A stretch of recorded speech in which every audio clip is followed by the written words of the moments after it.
Hey guys, I am outside today. Hopefully you guys can hear me all right. I am working at a Starbucks because I love Starbucks. So I just wanted to do a quick Periscope and just talk about hosting the presence of God. Thanks for the love. Hey. All right. Yeah, we're going to be just talking about hosting the presence of God. It's going to be interesting with people walking in the back, but I've had such a crazy day that I haven't had a chance to jump on here. So I had about 15 minutes before my next session. So I thought I would jump on. So yeah, it's going to just be a couple quick tips. And this actually came from a question that I got today about how to grow a prayer ministry. Someone was asking me, they've seen what the Lord has done through our prayer line and our prayer ministry, and they were asking me, how do you grow it? And so several things I told her in terms of growing anything with God. It really has nothing to do with our strategies and all that stuff, which I believe in planning. I believe in strategies. I believe in having things that are implemented. But the most important thing about growing anything that has to do with the Lord or that has to do with ministry is having hosting the presence of God. And so that's something that, Apostle Sherman, hey, hosting the presence of God is not something that everybody kind of uses as a tool in growing anything. Most of the times we look at the strategy, we look at our evangelism tools and all that stuff. So I just quickly wanted to talk about what that looks like on a daily basis in our lives, and then ultimately in our ministries. If you can master hosting the presence of God in your daily life, then if you're building anything, then you're going to begin to see the presence of the Lord in that thing that you're building. So one of the things that is really important and is necessary is learning how to just develop intimacy and walking with the Lord in a deep way, and walking with the Lord with an awareness. So in order to learn how to host the presence of God, you have to know what the presence of God feels like and looks like and tastes like in your own life. And you have to develop that. And a lot of times people say, pray. That's how you host the presence of God. But really, it's intentional abiding. And that's what I call intimacy, intentional abiding with the Lord, inviting Him in your everyday practices, when you're cleaning dishes, when you're working with children, when you're in the office, intentionally inviting Him into your everyday life. And then after doing that, you're going to begin to be aware of Him.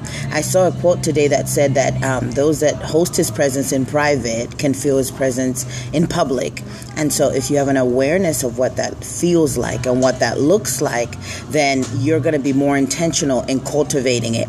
So the first thing that you want to do is learn how to host the presence of the Lord. You want to learn how to do that in your own life. Now, if you're building something, one of the best ways that you're going to help others do that is by modeling it in your own life. So they're going to look at your life and they're going to look at the example that you are carrying, and the presence of God on you should begin to be modeled in those that you're leading. And one thing that's really important is that when people have an understanding that this is what the presence of God looks like in our lives, in our movement, then they become very aware and intentional about creating space to encounter God. So if you have an awareness, this is what it looks like to walk with God. When God manifests like this, these are the things that happen.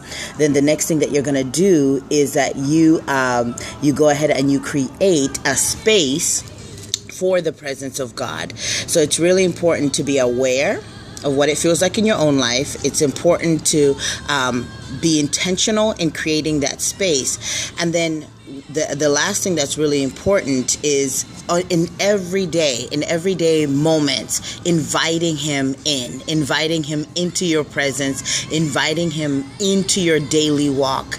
We can master hosting the presence of the Lord on an everyday basis by being intentional and being aware. And then within our groups or within our movements, being intentional and being aware. The last thing that's really important is recognizing sacred moments. Okay, this is a big thing that I see where people encounter God, or there's a God moment, but they're unable to recognize that this was a God moment. They're unable to recognize that God was here, God visited us. So one of the things that's really important important is that we need to be able to recognize sacred moments, whether it's in prayer, whether it's in worship, whether it's in our daily walk. And a lot of times those sacred moments with the Lord don't necessarily look like this big, brilliant thing or fire falling from the sky.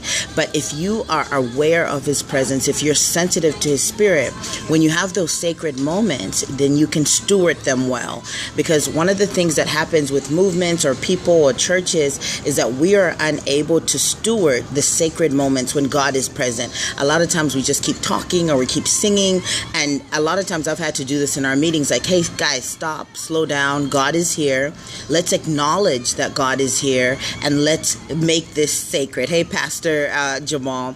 So we need to be able to not only be intentional, to not only be aware, but we need to be able to recognize those sacred moments when God has come. And sometimes it's in your private time, in your room, where you're just like, whoa, something was here. Or sometimes you may be talking to a friend and you just feel a peace. Those are sacred moments. When you're able to recognize those sacred moments, when you're able to recognize what the presence of God feels like, then you're going to see it manifest more in your life. And the other thing I tell people all the time, because we run a mentorship program and the people that come to us come from different backgrounds, is get where God is. So if you've never been in a place where the glory of God was really there, and I'm not talking about prophesying and falling out, I'm talking about the weighty glory of God, or you've never been in meetings or in a culture that celebrates or hosts the presence of God, then get where God is. It's so, so important. And once you get there, your community helps sustain the presence of God in your life. So you can have a personal encounter with God, or you can have these moments of presence or holiness. But when you get in communities, someone said they wish this was recorded. It is. You can replay it and then we'll upload it on my site on Ask Dr. Faith. You can watch it. But what communities of presence do is they help you sustain the presence of God on your life. So it's one thing to carry it on your own, but if you're in a culture that really celebrates it, really carries it, then you are able to sustain it as well. So I know this was quick, but I'm outside and there are other people and I don't want to irritate them with my teaching. So I'll probably do a little bit more tomorrow on just some practical stuff on how do we carry the glory of God? How do we host His presence? Someone is saying sing. Oh, yes. That's Shammy. Hey. Yeah, I'll definitely go into it a little bit more, but the awareness is really important. Getting in places where you can cultivate it, get in a community where they acknowledge it and they build it up as well. That's how you grow movements. People are attracted to presence. So I had told the people earlier on that came on at the beginning that this came from someone asking me, how did we grow our prayer line so big and how did we grow our prayer movement? And I told them people will come to prayer if it works. People will come to prayer if the presence of God is there. And so it's really important in anything that we're doing that's the first thing that we learn how to master. So hopefully that was helpful. I don't know if there's one or two quick questions that I can take before I jump on, but for sure, if not tonight, tomorrow, I'll share more. Oh, and quickly, I wanted to remind you guys, we have a free class tonight for ministers and people that just want to build. I'm going to be talking about vision. I'm going to be talking about longevity. And you can register for that at AskDrFaith.com and log in or call in. We'll send you the information. So, love you guys. Have a great afternoon. Practice hosting His presence. Go worship. Go talk to the Lord.